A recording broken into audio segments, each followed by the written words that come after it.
দেখেছেন যে গতকালকে অন্তর্বর্তী সরকারের যে প্রধান উপদেষ্টা তিনি একটি বিদেশি গণমাধ্যমকে বলেছেন যে আওয়ামী লীগকে তার নিষিদ্ধ করার কোনো পরিকল্পনা বর্তমান সরকারে নেই।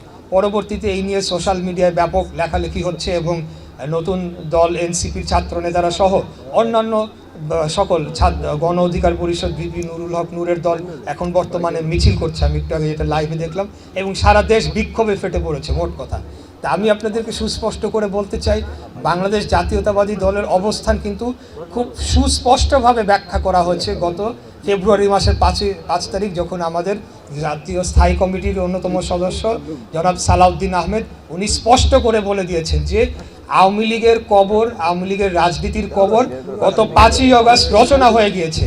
সো যে জিনিস কবরে রচনা হয়ে গিয়েছে, যেটা মৃত, সেটাকে আবার নিষিদ্ধ করার কি আছে? সে নিষিদ্ধ হয়েই তো সে কবরে গিয়েছে। অতএব কেউ যদি বলার চেষ্টা করে যে এখানে বিএনপির ভূমিকাটা কি, বিএনপির অবস্থানটা কি, সেটা স্পষ্ট করে দিতে হবে। আমরা চাই যে খুনি স্বৈরাচারী ফ্যাসিস্ট হাসিনা, যার নির্দেশে 8 বছরের শিশুকে হেলিকপ্টার থেকে গুলি করে মেরে ফেলা হয়েছে, গর্ভবতী নারীকে হেলিকপ্টার থেকে গুলি করে মেরে ফেলা হয়েছে, তিনি এবং তার গর্ভে থাকা শিশু সে মারা গিয়েছে, তারা শহীদ হয়েছেন। এবং আপনারা দেখবেন যে গাজীপুরে অনেকগুলো লাশ, সেগুলো পুড়িয়ে ফেলা হয়েছে। কি বিভৎস দৃশ্য আমরা দেখতে পাচ্ছি। আমরা স্পষ্টভাবে বলতে চাই, 5ই আগস্টের পর থেকে আমি ধারাবাহিকভাবে আমার প্রত্যেকটি বক্তব্যে বলে আসছি যে এই বাংলাদেশের মাটিতে খুনি স্বৈরাচারী ফ্যাসিস্ট হাসিনা এবং আওয়ামী লীগের কোনোদিনও আর রাজনীতি করার অধিকার থাকতে পারে না, থাকতে দেওয়া হবে না। আমরা এটা কোনোদিনও হতে দিব না এবং আমরা যে কোনো মূল্যে তাদেরকে যদি পুনর্বাসনের কোনো চেষ্টা করা হয় তা আমরা সর্বশক্তি দিয়ে রুখে দেবো ইনশাআল্লাহ। এবং আমরা বর্তমানে অন্তর্বর্তীকালীন সরকারকে জোরালো দাবি জানাতে চাই যে তাদের বিচারের যে প্রক্রিয়া সেটিকে ত্বরান্বিত করা হোক এবং তাদের যে নিবন্ধন বাতিলের জন্য প্রয়োজনীয় পদক্ষেপ অবিলম্বে নেওয়া হোক, এটা আমাদের জোরালো দাবি থাকবে। এই বলে আজকে আমি আমার বক্তব্য, আজকে যদি সংস্কারের নাম করে কেউ নির্বাচন বিলম্বিত করার চেষ্টা করে এবং সেটি যদি আমরা জানতে পাই, কারণ আমরা জানি কারা কোথায় মিটিং করছে, কে কোথায় বসছে, সরকারের ভিতরে কোন মহল কোন কুচক্রান্ত লিপ্ত হয়েছে, এটি কিন্তু আমরা সকলেই জানি। কারণ আমাদের রাজনৈতিক পরিমণ্ডলটা খুব বেশি বড় না, এখানে লুকিয়ে রাখা যায় না। যার কারণে আমরা জানি যে আমরা বুঝতে পারি যে একটা কুচক্র রয়েছে, যারা সরকারের ভেতরে এবং বাইরে থেকে একটি ষড়যন্ত্র করে বিএনপির সুনামকে, বিএনপির মানহানি করে, বিএনপির চরিত্র হানি করে এবং এমন একটা পরিস্থিতি তৈরি করে যাতে আগামী যে নির্বাচনটি আসন্ন রয়েছে সেটি যাতে বিলম্বিত হয় এবং বিএনপির জনসমর্থন কমাতে পারে।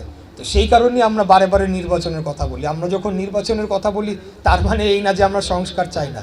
সংস্কারের ইতিহাসটা তো আমি বলেই আসলাম যে একদলীয় বাকশাল থেকে বাতিল করা থেকে শুরু করে সর্বশেষ আমাদের নেতা দেশনায়ক জনাব তারেক রহমান 31 দফা দিয়েছেন। আর হাসিনা পালিয়ে যাওয়ার আরও 1.5 বছর আগে, যখন কেউ চিন্তাই করে নাই সংস্কারের ব্যাপারে, তখনই কিন্তু বিএনপি একটি বারে বারে রাষ্ট্র ক্ষমতায় যাওয়া অত্যন্ত দূরদর্শী সম্পন্ন অভিজ্ঞ রাজনৈতিক দল দেখেই রাষ্ট্রের প্রয়োজনে এই 31 দফা উপলব্ধি করতে পেরেছে এবং সেটিকে ঘোষণা করেছে। অতএব আমাদেরকেও সেটি স্পষ্টভাবে জনগণকে বোঝাতে হবে যে অবশ্যই আমরাও সংস্কারের পক্ষে, আমরাই সংস্কারের প্রস্তাবনা আগে দিয়েছি এবং সংস্কার যদি বাস্তবায়ন করতে হয় তাহলে বিএনপির দ্বারাই একমাত্র এটিকে সফলভাবে সম্পন্ন করা সম্ভব বলে আমরা দেখতে পাচ্ছি। কারণ একটি সংস্কারকে যদি দীর্ঘস্থায়ীভাবে এটিকে প্রতিষ্ঠা করতে হয় তাহলে একটি সরাসরি জনগণের ভোটে নির্বাচিত সংসদ ছাড়া এটি কোনোভাবে স্থায়িত্ব পাবে না। এটা এবং এখন যে সকল সংস্কার বর্তমানে অন্তর্বর্তীকালীন সংস্কার করবে সেটি কিন্তু পরবর্তী সংসদকে এসে সেটিকে র্যাটিফাই করতে হবে, সেটিকে স্থায়ী করতে হবে। তাই কোনোভাবেই যাতে আগামী নির্বাচন ডিসেম্বর 2025 সালের একদিন পূর্বে না যায়, 26 সাল না হতে পারে, এই বিষয়ে যে কুচক্রান্ত রয়েছে সেটিকে আমাদেরকে রুখে দিতে হবে। সেটার জন্য আমাদেরকে জনগণের পাশে থাকতে হবে, জনগণের সমর্থনকে আদায় করে নিতে হবে। জনগণ যাতে আমাদের কোনো কর্মকাণ্ডে তারা মনক্ষুণ্ণ না হয়, তারা যাতে মন খারাপ না করে, সেটি আমাদেরকে নিশ্চিত করতে হবে। এবং দলের ভেতরে ঢুকে থাকা বা দলের নাম ব্যবহার করে কতিপয় যে দুর্বৃত্তরা রয়েছে তারা বিএনপির নাম ব্যবহার করে চাঁদাবাজি করবে বা বিভিন্ন অপকর্মে লিপ্ত হবে, তাদেরকে চিহ্নিত করতে হবে।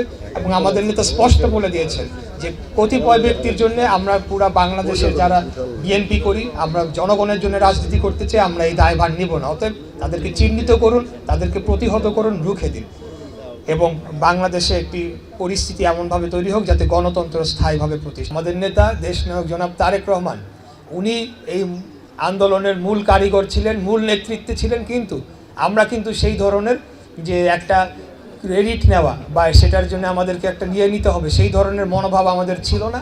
5 তারিখের পরবর্তীতে আমরা লক্ষ্য করেছি যে বিএনপিকে মাইনাস করে দেওয়ার একটা অপচেষ্টায় লিপ্ত হয়েছে কিছু ব্যক্তি, কিছু গোষ্ঠী, কিছু রাজনৈতিক দল, যার ফলে আমাদেরকে পরবর্তীতে আমাদের এই ভূমিকার পক্ষে জোরালো অবস্থান নিতে হয়েছে, সেগুলো জনগণকে বলতে হয়েছে।